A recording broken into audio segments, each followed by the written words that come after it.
latest, as this is a fluid situation going on right now. Yeah, our reporter Eric Avanier was at the scene, was at Rains High School when this happened, and right now he is being moved because we understand police are expanding the crime scene in that parking lot outside the football stadium at Rains High School. Right now, Corley Peel is joining us live once again. She's been speaking with some of the people there, including local pastors, local city councilmen. Corley? That's right. A group of local pastors and even Councilman Garrett Dennis rushed over here as soon as they heard about this deadly shooting, upset about the violence that's been happening. Now I'm standing here with Pastor Robert LeCount. Why did you rush over here tonight?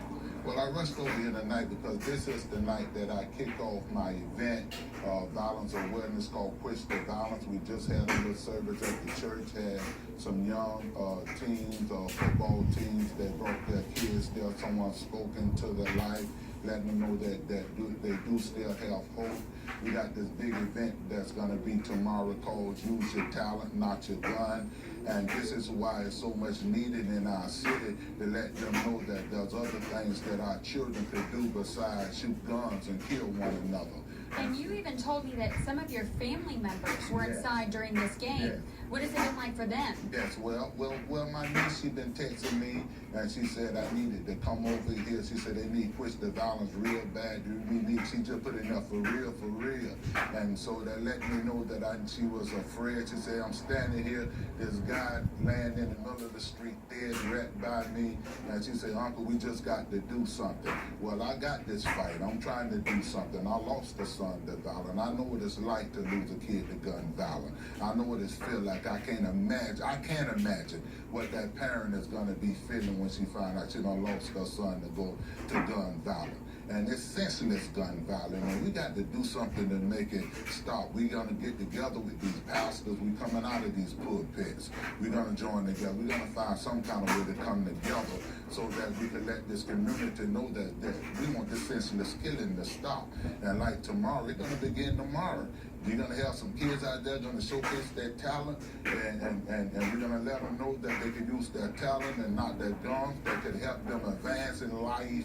There's other ways that they can advance in life. And we're going to tell them, hey, when your temperament get a little high, take a drink of that cool water that I'm going to give you, and chill out. That's what they got to do, bring their temperament down so that they won't be so quick to react, and they'll think about it before they commit their next violent crime.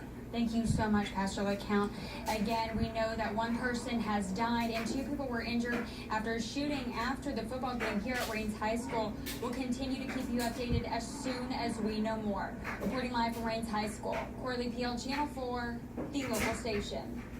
Thank you, Corley. And we know that she's talking to pastors who are so concerned about the violence in that area. A quick glance at the map shows that Rains High School, which is literally a block away from Ribault High School, there are 17 different churches within a pretty close area to that school, and both of those schools where the violence was reported. And while the pastors are doing their part, the police are as well. Our sources telling us there were 24 police officers who were there trying to keep this area safe. We showed you video during the 10 o'clock news of people being wanded, checked for any kind of metal as they were coming into the game.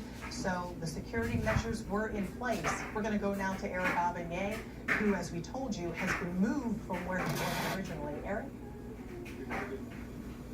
Yes, they just pushed us back about another 1,000 feet. I'm going to step out of the way here just so you can see the scene. That again, we were closer down there, but they're moving this back because they have now including some part of this as their crime scene.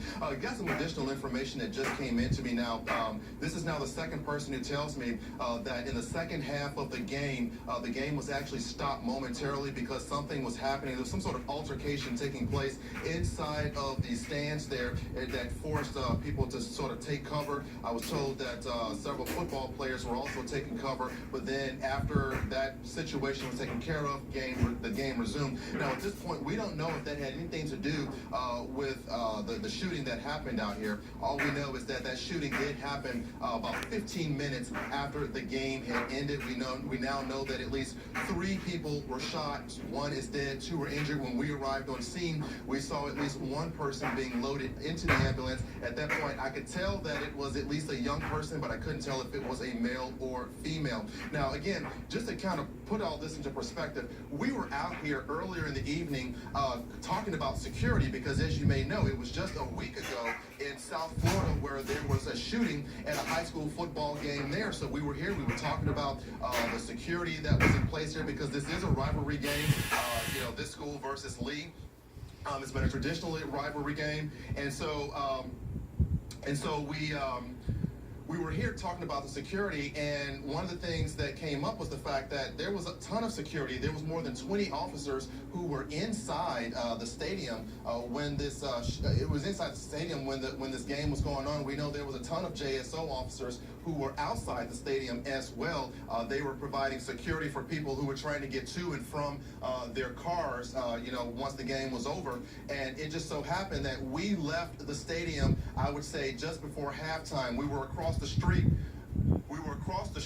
And everything appeared to be fine. It wasn't until after 10 o'clock when we were doing our live shot that we realized that something happened up here. Now, I want to, if we have that sound queued up, I want to, if we go ahead and play that, that's from one of the witnesses who was out here when those shots were fired.